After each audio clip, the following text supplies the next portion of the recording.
Yo guys, mambo vipi? Hii ni Mahakama ya Burudani na mimi ndo jaji mkuu wa Mahakama ya Burudani. Nipo hapa kwa ajili ya kuweza kuweka mambo yakae sawa. Kabla ya mambo yote, inabidi tumshukuru Mungu, Jumatatu tumeiona imekuwa ni poa. Sasa nikiwa kama jaji mkuu wa Mahakama ya Burudani, ningependa kusema tuzo ya jana ya Afrima nimeipokea, tuzo ya Jux nimeipokea kwa mikono miwili. Lakini kitu ambacho nasema binafsi yangu mimi, Jux kuwa msanii bora Afrika Mashariki kidogo inanishangaza. Amekuwa msanii bora wa Afrika Mashariki. Ningefurahi labda kusikia Jux ngoma yake ya Olorofemi imekuwa ni nyimbo bora ya Afrika Mashariki. Ningesema ni kweli.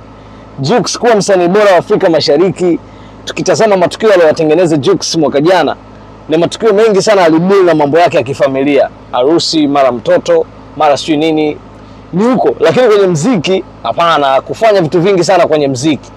Mwishoni hapa ndo amepata event kubwa sana, event ambayo imefanyika Desemba, ndo event kubwa alikutana nayo mwisho wa mwaka. Lakini kuhusu namna watu wanavogawa hizi tuzo, kweli sasa hivi naanza kuamini pesa inanunua tuzo. Pesa inanunua tuzo kiukweli. Ila Jux kuwa msanii bora wa Afrika Mashariki kwa vigezo gani? Sivioni mimi hivyo vigezo. Kama vigezo ni nyimbo, ile tuzo inatakiwa kupewa Diamond pamoja na Jux. Nyimbo bora ya mwaka Afrika Mashariki ilikuwa ni Olorofemi. Kiukweli Diamond alifanya vizuri kumsupport Jux, kwa sababu Jux bado hata mziki wake yeye mwenyewe hajaweka pesa ya kutosha. Akiwa anafanya track na Diamond, unaona kuna mabadiliko, na hata uwekaji wa hela kidogo unabadilika na nini, kutokana na Diamond jinsi anavyofanya kazi. So ndio maana hata yeye Jux baada ya kupokea hit, yani tuzo ni ya Jux alivyoichukua, it's normal, kwa sababu unajua like kitu cha create jinsi kinavyokuwa lazima kiwe tu normal. Inaweza tuika story tu hapa na hapa, baadaye kitu kama umehasu kweli, watu wamevote na nini, sidhani kama we Jux nani kampigia kura. Wachache sana ni kusema Jux Afrika Mashariki amekuwa the best, hata kwa numbers, hata kama tutasema numbers ndo zinazungumza. No, Afrika Mashariki Jux hawezi kuwa msanii bora Afrika Mashariki. Nakataa. Nikiwa kama jaji, ili tunataka tujenge vitu viende vikue. Siwezi nikakubali Jux kuwa msanii bora wa Afrika Mashariki hata kama amepita.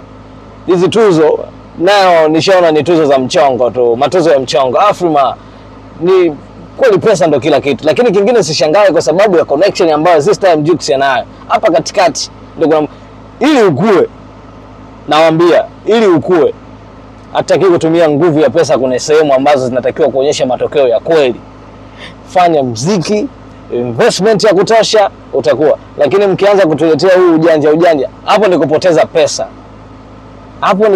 pesa. Kwa sababu ukikusanya matukio ya Jux ya mwaka jana, mengi yalikuwa yanahusisha matukio yake yeye binafsi na familia yake, sio ya kimziki. Yanaingia kimziki kwa sababu anachanganya watu wa kimziki wenzake, anawaingiza mule na anaingizia, anatembea nayo kama trend. Lakini kuhusu muziki kwa mwaka jana, Jux kusema ndo amefanya vizuri, ndo msanii bora Afrika Mashariki, Afrima, mnatuzingua. Afu muziki wetu Bongo Flava utaki uzinguaji kama huo, mnatuzingua. Sababu mimi ndo jaji mkuu, nina nafasi ya kuzungumza na kuongea ukweli. So ifike time to respect. Kama mmeshindwa kutoa tuzo kwa watu ambao wanastahili, acheni kuweka hizo tuzo zenu za ajabu, mnatuzingua. Acheni hayo mambo. Nikiwa kama jaji mkuu, nina nafasi ya kuzungumza, ya kuongea ukweli bila kuogopa chochote, kwa sababu natetea maslahi mapana ya muziki wangu Bongo Flava. Mimi ndo jaji mkuu. Hairuhusiwi mtu yote kwenda kufanya vitu vya ajabu alafu mwisho wa siku aende kufaidisha tu mtu binafsi. No, itakiwi vitu kama hivyo bana. Inabidi tufike time tukue tu wakubwa, you know what I'm saying? So mambo kama haya yahitajiki kabisa yatokee. Binafsi Jux hawezi kuwa msanii bora wa Afrika Mashariki. Weka comment hapo chini. Zikifika comment 100 kweli Jux ni msanii bora wa Afrika Mashariki. Zikifika comment 100, lakini wewe unamjua msanii bora wa Afrika Mashariki ni nani? Nitawaambia. Mimi ninakuja na tuzo zangu mimi ambazo nimekusanya matokeo kwa wadau huko mitaani. Comment kama hivi nachukua napeleka. Nitawaambia nani msanii bora wa Afrika Mashariki. Hii ni mahakama ya burudani jamani. Tulikuwa tunaweka mambo sawa. Sije mkachukulia serious afu mkaanza kuni mind. Mimi sitaki hayo mambo. Mambo haya tunafanya like kujuzana. Kama ni kweli tufanye kazi ninachokwambia. Kama si kweli tuna sign out, tuna enjoy.